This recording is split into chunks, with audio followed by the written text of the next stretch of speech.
Welcome back to The Project. This week we're looking at how the COVID-19 crisis might change us and our world forever. And one of the biggest changes we're already seeing is one decades in the making. The fourth industrial revolution, the digital revolution, set to transform the way that we live, work and relate to each other. And it's been turbocharged by this global pandemic. One of the features of this fourth industrial revolution is that it doesn't change what we are doing, but it changes us. Here we are, term 2. If you can learn from home, you must learn from home. Strongly encouraged to work from home. The digital economy is growing. The business model has completely changed. It's kind of like the most exciting time. You got a phone? You need the app. We want Australians to lean into a big Team Australia moment. Privacy is being protected. The government's had a series of technology failures over the years. Our future is here. It's not the way we envisioned getting here. But here we are in the digital promised land. The future is now. Thanks to the virus, every aspect of the world as we know it has moved online. The way that we work, learn and play, all largely confined to the virtual in these unprecedented times.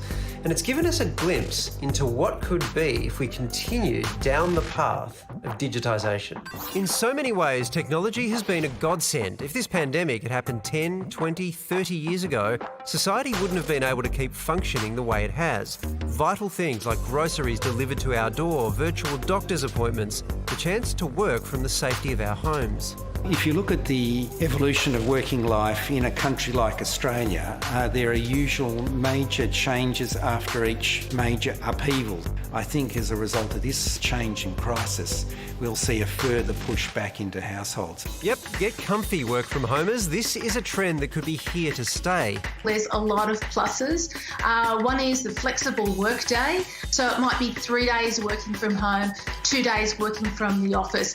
And that would help parents especially. For some Australians, the work from home capabilities being rolled out right now could level the playing field. People with disability have been asking for a long time to just have the option of working from home, even if it's 1 or 2 days a week.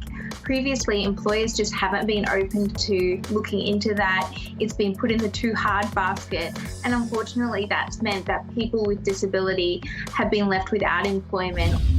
But for others, it could widen the gap. Working from home is a luxury not possible for every industry, every role, every wage bracket. Essentially, the less you earn, the less likely you are to be able to work from home. Just 16% of low-income earners are in roles that can be done remotely, compared to 40% nationally. Upmarket, where you've got professional and managerial employees, I think you probably will find more remote working. People down market, people with less choice, will basically do what their employers tell them to do.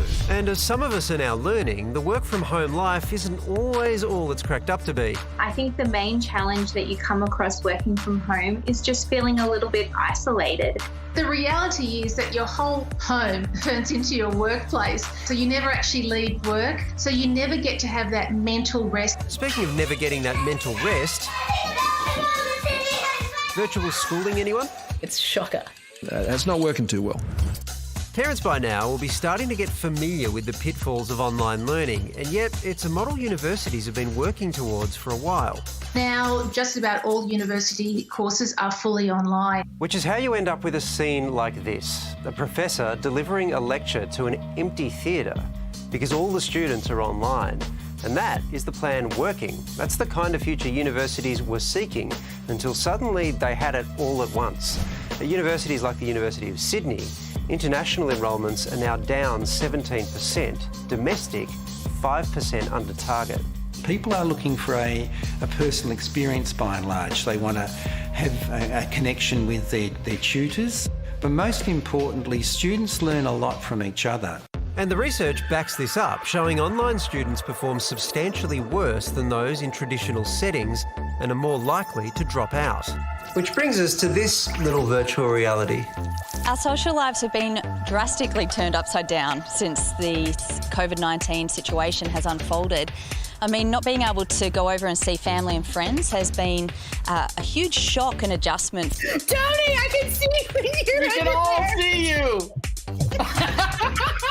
Zoom catch-ups, virtual house parties and online dating are all good fun and necessary at this time, but they're also teaching us that some things can't be replaced by the digital. We're now looking to these platforms and the technology to actually help us relationally connect, not just be entertained, not just scroll Instagram and follow someone's life, but that real meaningful connection. Except now that we've gone through this, who among us really believes this is as good as the real thing? The irony is that as social media gets more social, it might be reminding us why we need it less. People are grateful to have technology that is helping them connect, but they're also craving face-to-face connection. They're craving physical contact and being back with people. This crisis has given us an opportunity to reflect on which parts of our new virtual lives are working for us and which aren't.